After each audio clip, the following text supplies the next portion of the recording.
Quelle est votre réaction du syndicat, du bureau national du syndicat des magistrats du Gabon sur la suspension du procureur de la République par le tribunal de première instance de Port-Gentil?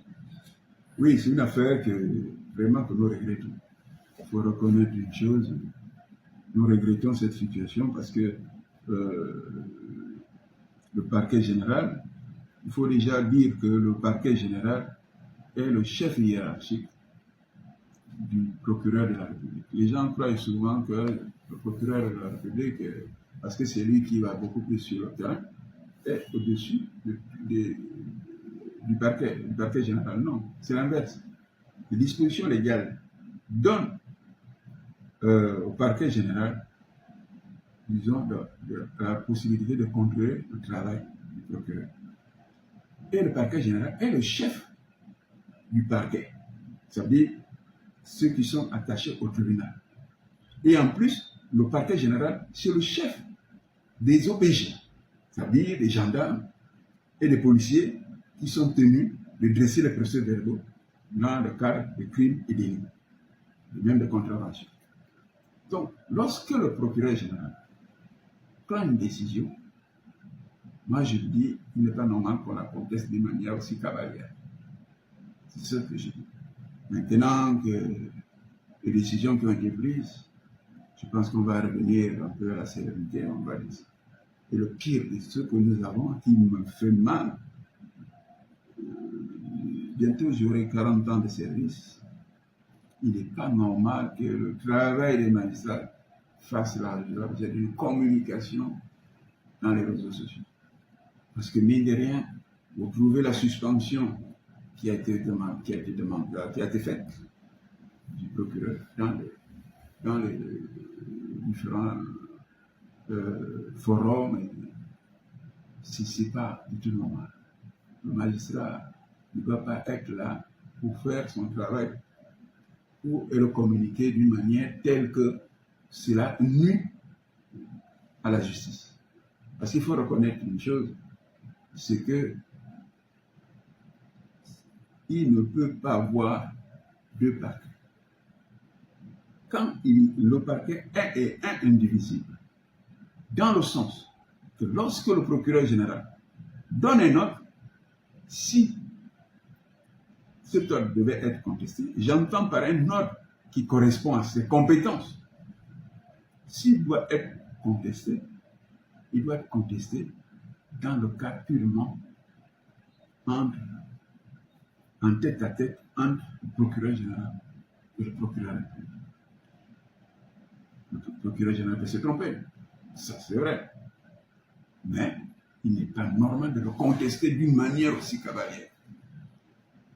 Vous ne pouvez pas dire si on dit on lève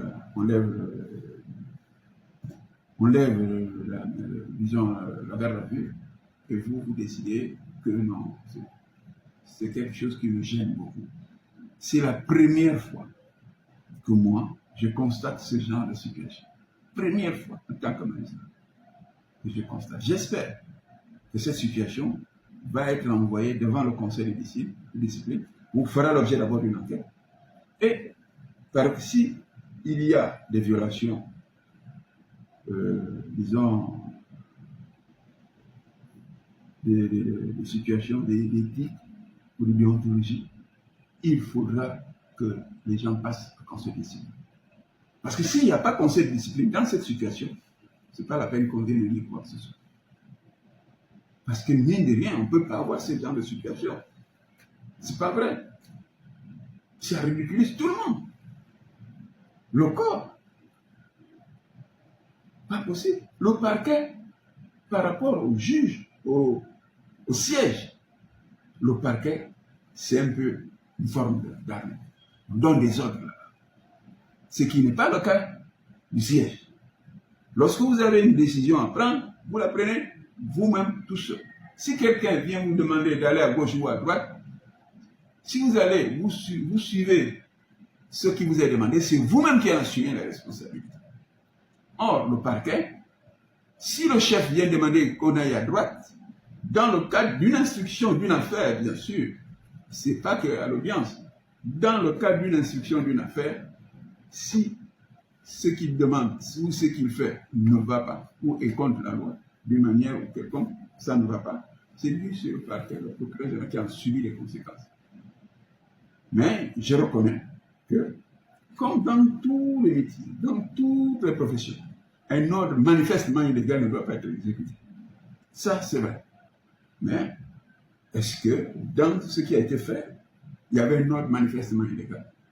C'est ce qui va apprécier le conseil, disons, l'instruction au niveau de l'inspection ou au moins du secrétaire permanent. Il est temps qu'on essaye de faire le nécessaire que certaines personnes, que certains magistrats cessent. On ne peut pas, à l'égard des aînés, avoir certaines situations. On ne peut pas avoir certains comportements. Il faut que même, vous savez, nous sommes un corps. On parle d'un corps. Et ce corps-là, il y a la tête, il y a les pieds. Et comme une famille, même si votre père commet une faute, vous n'allez pas aller en public pour essayer de le gifler ou avoir un comportement, des propos qui ne vont pas. On appelle, on discute, on trouve une solution. Et s'il n'y a pas de solution, on appelle d'autres personnes. Par exemple, le parquet a cette possibilité de demander au ministre de la Justice, lorsqu'il estime que le procureur général est allé au-delà de ses compétences, d'appeler le ministre de la Justice.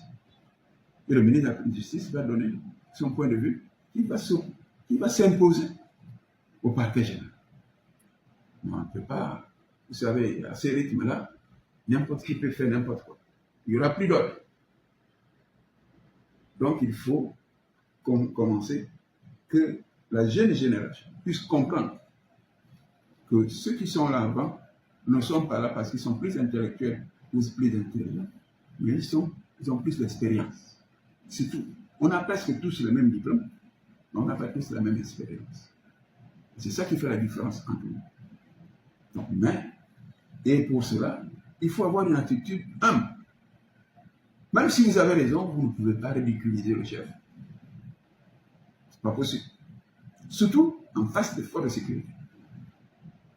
Bon, c'est une affaire qui doit passer sûrement dans le cadre d'une enquête. Je n'en veux pas en dire plus, mais je dis carrément, en tant que président du syndicat, que cette situation nous heurte et demande à ce que tout soit éclairci dans cette situation. Qu'on dise qu'est-ce qui s'est passé, comment on a pu réagir, faire sortir, demander à des gendarmes, à des policiers ou à qui que ce soit d'intervenir contre l'ordre du procureur général. Parce que mine de rien, je ne dirais pas que c'est un coup d'État, mais c'est une attitude d'insubordination caractérisée. Ce n'est pas possible. Ce que nous avons lu, ce que nous voyons, ce n'est pas normal. Et je suis convaincu qu'il y a des personnes, sûrement, quelque part, qui vont soutenir cette situation de subordination. C'est pas normal. On ne peut pas. Je ne dis pas que forcément, je ne viens pas au problème de droit ou aux faits qui ont entraîné cette enquête, mais c'est l'attitude. Parce que moi, je ne suis pas. C'est l'attitude que les magistrats doivent avoir entre eux par rapport à une situation qui les oppose. Surtout au parquet. Mais lorsqu'on est en délibération, c'est autre chose. Vous êtes trop en délibération, ou plus, lorsque nous sommes en cassation, il y a l'assemblée plénière. Mais lorsque la majorité a décidé, vous vous imposez, vous vous effacez et vous adoptez la décision que vous n'avez pas prise. Elle vous est imposable. Parce que quand on dit la cour, c'est nous tous. Et c'est la même chose pour le parquet. Le parquet, c'est pire au niveau de la hiérarchie. C'est comme l'armée, là. Ça veut dire que quand le procureur général demande à faire quelque chose, on le fait. Sauf, je dis, lorsque c'est manifestement illégal. Bon, je pense que les choses vont aller dans le sens que le conseil de discipline soit saisi et nous puissions savoir exactement qu'est-ce qui s'est passé? Pourquoi cette attitude? Et le vrai problème, c'est quoi? C'est que non seulement une affaire oppose deux magistrats, mais on a même les forces de sécurité, plutôt les journalistes, les gens de la presse, pour pouvoir constater certaines choses. Non, la sérénité, c'est pas... La justice n'est pas une justice de spectacle. Oui, à un moment donné, on peut appeler les journalistes lorsqu'il y a une situation. Mais lorsqu'on est dans une situation de conflit comme ça, on ne peut pas envenimer les choses en amenant les journalistes, des personnes qui sont là pour faire le buzz. Non, la justice est sérieuse. La justice n'est pas là pour... Moi, je dis, nous sommes là, c'est un boulot d'intellectuel. On peut se tromper. On n'a pas tout dans sa tête. On apprend même chaque jour. Moi qui suis en fin de carrière, j'apprends encore. À fort raison, ce qui est bien. Et lorsque quelqu'un plus expérimenté que moi me dit que voilà telle attitude à avoir, je dois réfléchir. Et voir si ça correspond à la réalité. Je regarde mon code, je regarde ce qu'il y a. Si c'est bon, ok. Si c'est pas bon, je m'en réfère à un supérieur. Je dis voilà les dispositions de tel article, tant du code procédure pénale ou du code pénal, dit ceci. Voilà ce qu'on me demande de faire. Est-ce que c'est bon? Je vous demande d'intervenir auprès de mon chef pour qu'il me laisse travailler d'une manière sérieuse. À ce moment, le chef en haut va appeler. Mais vous ne pouvez pas, ça peine si vous ne priez pas le coup de poing pour frapper sur votre chef. Ce n'est pas possible. Ce n'est pas vrai. La magistrature, on a dit qu'il faut redorer le blason. La restauration des institutions. Les institutions ne bougent pas seules. C'est les hommes qui font les institutions. C'est les hommes qui font les institutions. Les institutions, il n'y a que les dispositions légales, il y a tout. Mais si l'homme ne respecte pas, comme on l'a constaté, on ne respecte pas les dispositions légales, la restauration ne marchera pas. Il faut commencer. La restauration commence où? Dans la magistrature d'abord. Il n'y aura pas de démocratie dans notre pays si on n'a pas une bonne justice. Parce que c'est la justice qui est garante de la démocratie. Si elle ne va pas bien, c'est n'importe quoi qui s'installe. On a bien vu ça. Parce qu'on a la chance, on a toujours le rétroviseur à regarder par rapport à ce qui s'est passé avant. Et vous avez bien vu que la justice, à un moment donné, n'était plus rien du tout. Il faut ramener les choses dans leur juste proportion, dans le cadre légal des choses. Le magistrat ne doit rien inventer. Il invente lorsque la loi ne dit pas quelque chose dessus. À ce moment, il est obligé d'interpréter. Mais le magistrat ne doit pas inventer quelque chose qui n'existe pas. Ou pire encore, dans le cas de hiérarchie, vous ne pouvez pas faire des choses qui ne correspondent pas à la légalité. C'est tout. Bon, espérons que la sérénité va revenir et que peut-être que le ministre va intervenir là-dedans pour que, moi je dis, à ce niveau, des excuses doivent être présentées au procureur général. Parce qu'on ne peut pas faire ce qu'on a fait sans présenter des excuses à son chef. Et ça ne doit pas être confidentiel, ces excuses-là. Il faut que les gens sachent.